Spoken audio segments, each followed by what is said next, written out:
इनकलाब जिंदाबाद साथियों। दिल्ली विश्वविद्यालय में एक ऐसे स्कैम के बारे में आज मैं आपको उजागर करूंगा जो पूरे देश की शिक्षक प्रणाली के लिए, एक देश की स्तंभ के लिए बहुत ज्यादा आवश्यक है। वो है पीएचडी इंटरव्यूज के बाद उसका सिलेक्शन प्रोसीजर।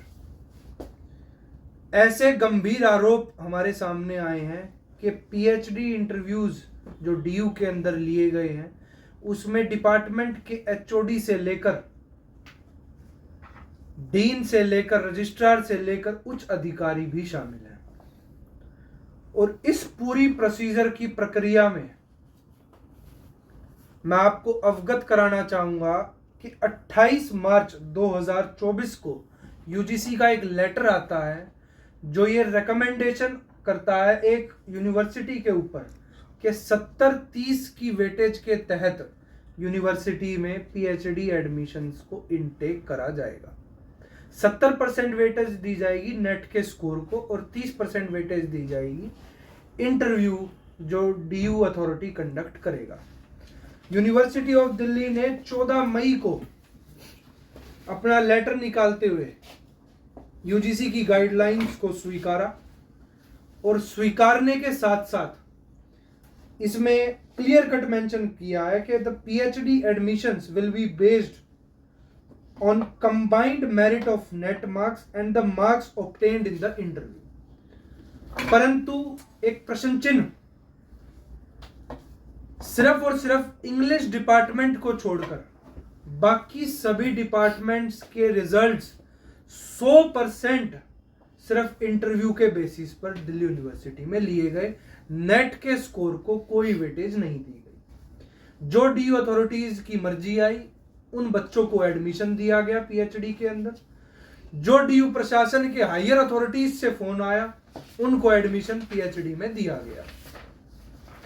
सरासर यूजीसी की गाइडलाइंस का उल्लंघन दिल्ली विश्वविद्यालय में हो रहा है और उल्लंघन के साथ साथ एक शिक्षक जो इस देश की रीढ़ की हड्डी है, जो प्रोफेसर पीएचडी इंटरव्यू देकर बनते हैं, जिनका सिलेक्शन होता है, वो अगर प्रोफेसर ही इनकेपेबल होंगे, बच्चों को पढ़ाने के लायक ही नहीं होंगे, तो कैसे हम एक देश का भविष्य उज्जवल मान के चलें।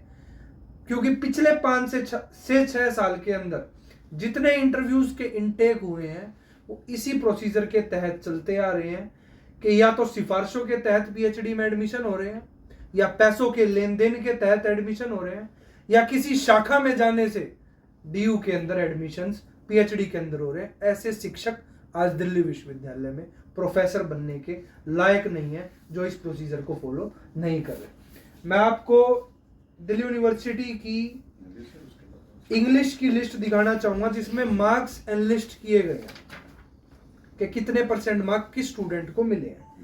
साथ ही साथ मैं बाकी डिपार्टमेंट्स का आपको दिखाना चाहूंगा। किसी भी डिपार्टमेंट में जो रिजल्ट अनाउंस किए उसमें मार्क्स ही नहीं शो किए गए, तो किन मेरिट के आधार पर ये रिजल्ट्स डीयू प्रशासन ने निकाले। तो हम यूजीसी से, एजुकेशन मिनिस्ट्री से आज एक अपील करते हैं कि एक कमेटी का गठन किया जाए जो इस पूरे एडमिशन की प्रक्रिया की जांच करे और जांच करने के साथ साथ जो लोग इस भ्रष्टाचार में शामिल हैं उन पर सख्त कार्रवाई हो कि अपनी मनमर्जी से आप डीयू पीएचडी के अंदर एडमिशन नहीं ले सकते। साथ ही साथ आरक्षण पर भी आज मैं बात करूंगा जो पीएचडी एडमिशंस के अंदर हो रहा है। ओबीसी आरक्षण या एससी एसटी आरक्षण में जो स्टूडेंट कैपेबल था वो अपने मार्क्स के तहत जनरल कैटेगरी में भी एडमिशन ले लिया करता पहले के दौर में। पर आज के समय में आरक्षण से जो लोग आ रहे हैं, जो रिजर्व्ड कैंडिडेट्स आ रहे हैं यूनिवर्सिटी के पास, उन बच्चों को पहले ही आइडेंटिफाई किया जाता है और उनको जनरल कैटेगरी के अंदर एडमिशन ही नहीं दिया जाता। तो जो आरक्षण मिलना चाहिए एक गरीब तबके के, एक शोषण वर्ग को, एक शोषित वर्ग को, वो डीयू प्रशासन उसमें भी देने में विफल रहा है। प्रोफेसर्स की आप नियुक्ति पर जाएंगे कि कितने प्रोफेसर आज एससी एसटी ओबीसी कम्युनिटी से हैं, तो उसकी भी मात्रा आपको बहुत कम यूनिवर्सिटीज के अंदर देखने को मिलेगी। नेल्सन मंडेला जी ने एक बात कही थी कि अगर किसी कंट्री को बर्बाद करना है तो आपको एटॉमिक बम की जरूरत नहीं है, आपको जरूरत है तो उसकी शिक्षा प्रणाली को बिल्कुल व्यर्थ कर दो, बिल्कुल खराब कर दो, तो देश अपने आप बर्बाद हो जाएगा। तो आज भारत देश, भारत की उच्च शिक्षा प्रणाली उसी रास्ते पर है कि जो अच्छे शिक्षक निकल कर आने चाहिए वो अब निकल कर नहीं आ रहे। अखिलेश जी बहुत बहुत धन्यवाद। जैसा कि हमारे साथी अध्यक्ष डूसू रौनक भाई ने बोला, इनकी बातों से सहमति जताते हुए मैं कहना चाहूँगा कि जो भी पीएचडी के एडमिशन्स हुए हैं, एक तो सारे नियम जो हैं उनकी अनियमितता की गई है। सारे नियमों को ताक पर रखते हुए एक विशेष विचारधारा से आने वाले व्यक्तियों को यहाँ पर एडमिशन दिया जा रहा है। एक विशेष विचारधारा और जो उनकी शाखाओं में जाता है व्यक्ति, उसको यह आइडेंटिफाई करके यहाँ के पीएचडी में एडमिशन्स दे रहे हैं और यहाँ के असिस्टेंट प्रोफेसर बना रहे हैं। और साथ ही साथ इनका जो विशेष विचारधारा वाला मसला है, यहाँ तक कि हॉस्टलों में भी एडमिशन्स देने के लिए इनकी ये सिफारिशें पहुँच रही हैं।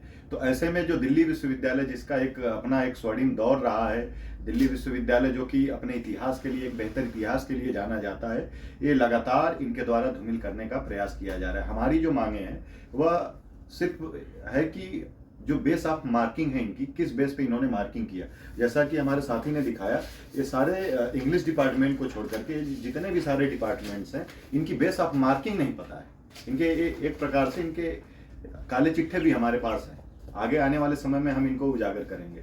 हमारी जो मांग है कि किस हिसाब से इन्होंने मार्क्स दिया है प्रत्येक स्टूडेंट्स को, उसकी मार्कशीट यह जारी करें। और साथ ही साथ जैसा कि हमारे अध्यक्ष जी ने कहा कि हमारी जो मांग है वह एजुकेशन मिनिस्ट्री, जो शिक्षा मंत्रालय है, शिक्षा मंत्री से एकदम साफ है, स्पष्ट कि इसमें संलिप्त पाए गए व्यक्तियों को खोजा जाए, इनके ऊपर कार्रवाई की जाए, और यदि इसमें जिस हिसाब से हम गड़बड़ियां बता रहे हैं, गड़बड़ी को यदि फाइंड किया जाता है तो एग्जाम जो है वह पीएचडी का फिर से रिकंडक्ट किया जाए।